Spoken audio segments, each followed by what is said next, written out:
अस्सलाम वालेकुम रहमतुल्लाहि व बरकातुहू। Welcome to my knowledge. आज हम जो हमारी बाकी ब्रांचेस रहती हैं बायोलॉजी के, हम उनके बारे में डिस्कस करेंगे। इससे पहले की ब्रांचेस मैंने दूसरी वीडियो में डिस्कस कर दी हैं। अगर आप देखना चाहते हैं तो हमारे चैनल को विज़िट करके वो वीडियो देख लें। अदरवाइज़ अगर आप लोगों को लिंक चाहिए तो मुझे कमेंट कर दें, मैं आपको लिंक सेंड कर दूँगा।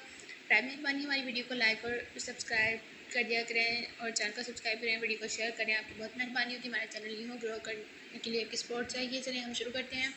सबसे पहले हमारे पास क्या है, प्लांटेसोनोलॉजी, जो इस शाखा है जो फॉसल्स के बारे में डिस्कस करती है। फॉसल्स क्या होते हैं? पौधों और जानवरों के वाक़यात होते हैं जो कि ज़मीन में होते हैं। हम सबसे पहले 3-4 या 5 अरब मिलियन पहले जो है वो अरब साल पुराना है साइनोबैक्टीरियम।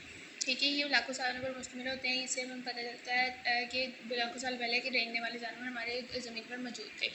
वो हमें ये डायनासोर वगैरह के जो है वो फ्राहम करते हैं। टेक्सोनमी जो है वो मास लो तो मतलब कि कौन से जानवर किससे पास रखता है, जैसे कि कहते हैं कि इंसान बंदर से बना है, मतलब कुछ जेनेटिक्स आया तो वो इसको क्लासिफिकेशन करते हैं। उसके बाद हमारे पास क्या है, एकोलॉजी। एकोलॉजी की वो शाखा जो माहौल के बारे में बताती है। Food chain. फूड चैन का मतलब क्या होता है? फूड चैन मतलब एक चीज़ का मतलब एक चीज़ को खाना, फिर उसका दूसरी की जगह खाना बन जाना। एक ने किसी एक चीज़ को खाया, फिर वो दूसरी का खाना बन गई, फिर वो तीसरी उसको किसी और ने खा लिया। मतलब जैसे ग्रास है वो रैबिट खाएगा, रैबिट को क्या स्नैक खाएगा, स्नैक को ईगल खाएगी, स्नैक को लाइनिया ईगल को लाइनिया एफर्ड मतलब इसके भी उनका हंटर कर देंगे, फिर वो ह्यूमन के उसमें आ जाएंगे। तो मतलब इस तरह की डिफरेंट चीज़ें जो हैं वो एक कोई चीज़ खाती है, वो दूसरी का बन जाती है, फिर वो आगे इस तरह वो खाना बनते रहते हैं।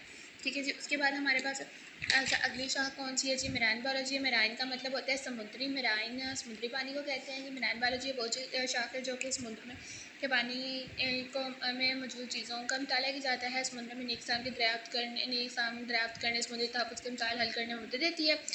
और इसके अलावा मिसाल के तौर पर कोरल रीफ समुद्री जानवर के इकसाम को सहारा देती है, मतलब कि जो डिफरेंट चीज़ होती है। पैथोलॉजी इन बीमारियों के सबब का इस्तराहत बताती है कि ये बीमारी इस वजह से हुई, ये बीमारी इस वजह से हुई है। इसकी वजह से हम बहुत सी बीमारियों को डिस्कस कर सकते हैं कि इनका सोर्स क्या है और उसको रोक सकते हैं। इम्यूनोलॉजी है जो कि वो हमारे इम्यून सिस्टम पर डिपेंड करती है। इम्यूनोलॉजी बायोलॉजी की वो शाख है जो हमारे इम्यून सिस्टम को मतलब जो है हल करने में उनको ठीक करने में या उसके बारे में बताती है कि ये इम्यून सिस्टम हमारा ख़राब क्यों है या इसकी खराबी क्या खराब जाती है। मुदाफ़ाती निज़ाम उर्दू में कहती है और इंग्लिश में इसको क्या कहते हैं जी? Immune system. अगर आपको कोई बात समझ नहीं तो वो आप कमेंट्री करके पूछ सकते हैं, हम आपको इंशाल्लाह ज़रूर जवाब देंगे। और ये एक लास्ट में फार्माकोलॉजी जो अद्वियात बनाने के लिए इस्तेमाल की जाती है। Thank you. हमारे चैनल को सब्सक्राइब करें।